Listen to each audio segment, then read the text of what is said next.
bonjour à vous tous. Dans l'exercice de ce beau partage-là vidéo avec les Fiji et tous ses collaborateurs, nos comparses consultants MPO ont proposé de faire un bel exercice live, vraiment.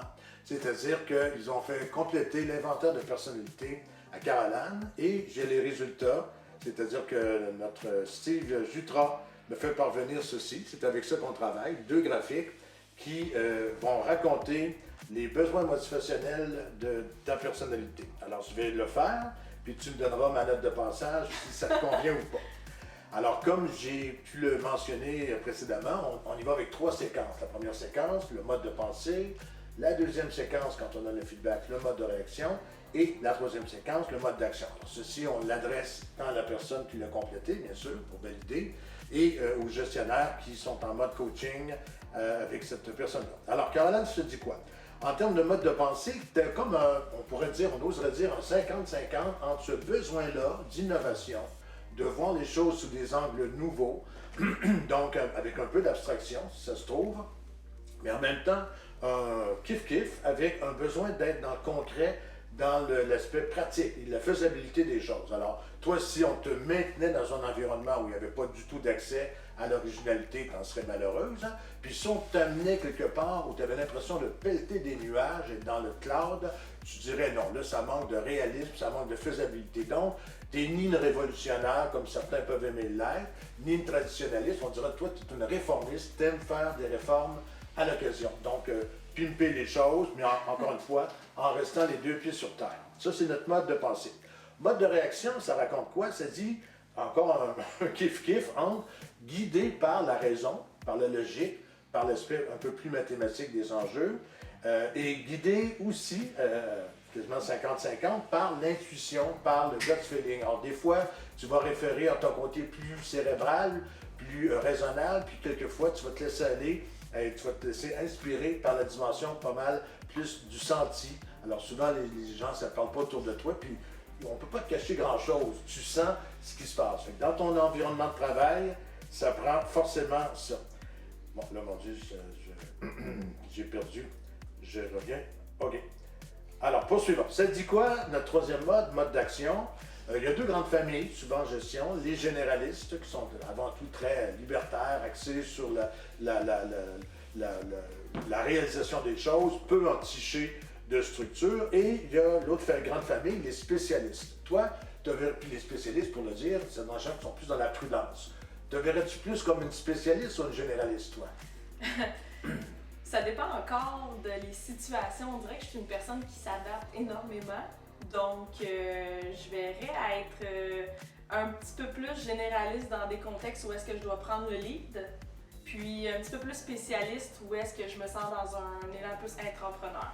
Tu te connais plutôt bien. En fait, dans notre jargon avec MPO, c'est comme ça que nos collaborateurs des Fiji vont l'adresser, tu es une hybride en quelque sorte, une généraliste, mais avec un certain niveau de structure. Donc, tu es macroscopique, tu vois l'ensemble des arbres qui constituent la forêt, puis rapidement, tu zoomes avec ce côté-là de structure, de normes, assez rapidement pour voir les choses, les bébites sur les écorces en quelque sorte. Je ne dis pas négativement quand je parle de bébites, mais macroscopique et microscopique, tu as les deux.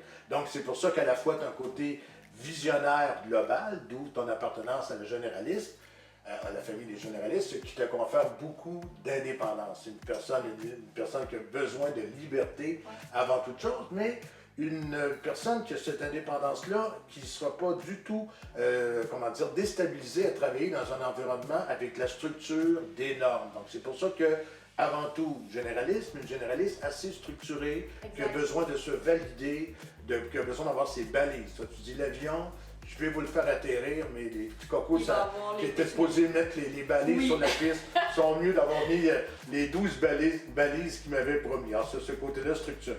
Ça dit de toi aussi que tu as ce leadership-là qu'on appelle un leadership de contenu. Tu as un leadership d'action, un leadership tu as besoin de compétitionner, tu as besoin de gagner avec ton côté très affirmé, d'où l'association au monde des généralistes. Tu es quelqu'un de costaud qui peut décider, qui aime bien gérer le spectacle. Puis quand je dis un leadership de contenu, c'est que tu passes aussi par le filtre de ce besoin-là de travailler sur le contenu d'avoir les éléments factuels pour prendre de position. D'entendre juste un yak, yak, yak, j'ai entendu dire que Steve, puis j'ai entendu dire que Joséanne, c'est prove it. Quand les Anglais disent the facts are stubborn, les faits sont têtus, c'est des gens comme toi qui ont dû faire ça. Tu as un côté sceptique chez toi à cause de ce besoin-là de travailler avec les éléments techniques et les éléments factuels. Ça dit aussi de toi que tu es une personne qui a un sens de l'urgence, donc tout ça, il faut que ce soit assez jazzé rapidement. Alors, quand la blague, quand ils ont distribué la patience, ta mère t'avait envoyé chercher des pommes de terre, je ne sais pas trop quoi, tu n'étais pas là, donc il faut que ça marche rapidement. C'est ça ton beat, tu as ce côté-là avec beaucoup de vélocité, donc faire les choses, aller chercher ton contenu rapidement, puis pouvoir te valider. Et oui, tu te connais bien parce que ça dit de toi aussi que tu es quelqu'un avec un niveau d'adaptabilité plus élevé que la moyenne des autres. Ça n'aurait pas été le cas, je te l'aurais dit avec ce que ça veut dire, mais effectivement, tu es quelqu'un qui a besoin d'avoir un territoire de chasse, puis tu es une bonne chasseresse assez étendue, donc tu es quelqu'un d'assez polyvalent et d'assez flexible. Alors voilà, c'est assez que ça ressemble à un feedback avec MPO.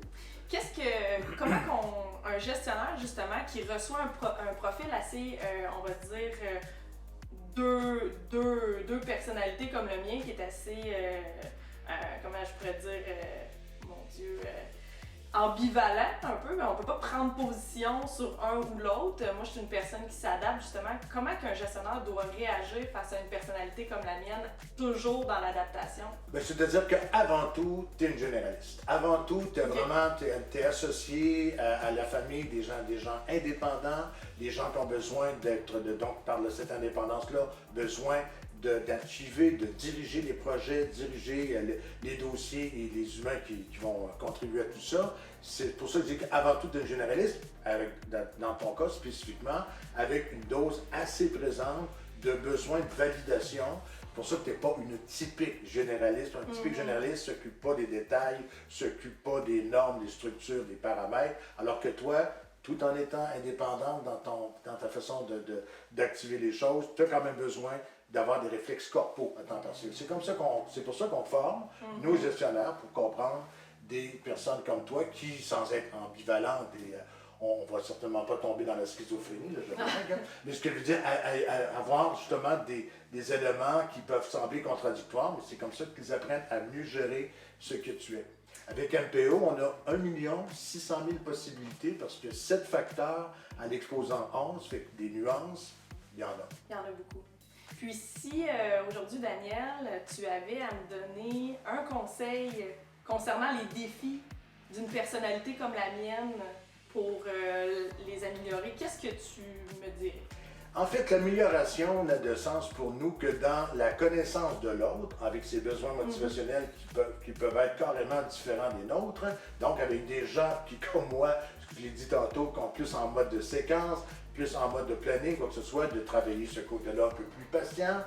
Des gens qui ont des caractères plus doux dans la grubbiness, là, avec les Big Five, d'y aller des fois un peu plus mollo, parce que des fois, tu peux faire peur aux gens parce que tu es driver, tu es une cheftaine, tu es une leader. Donc, avec des gens qui ont besoin d'y aller avec un peu plus, moins de confrontation. Toi, la confrontation, ça t'excite, c'est quelque chose que tu aimes bien. D'autres personnes sont très malheureuses là-dedans.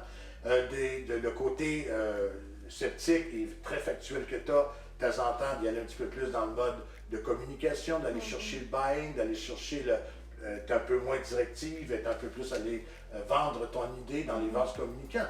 En soi, comme disait mon cher président jadis, Gilles Gagnon, en soi, on est parfait. Là où on devient moins parfait, c'est dans notre interface avec l'un et l'autre, et c'est pour ça l'idée de comprendre l'autre, connaître l'autre et s'ajuster, puis que l'autre aussi s'ajuste à nous, bien sûr. Bien, merci beaucoup, Daniel. J'ai appris énormément sur ma personnalité aujourd'hui. Tant mieux. Alors, ça me fait plaisir, mon cher. Merci.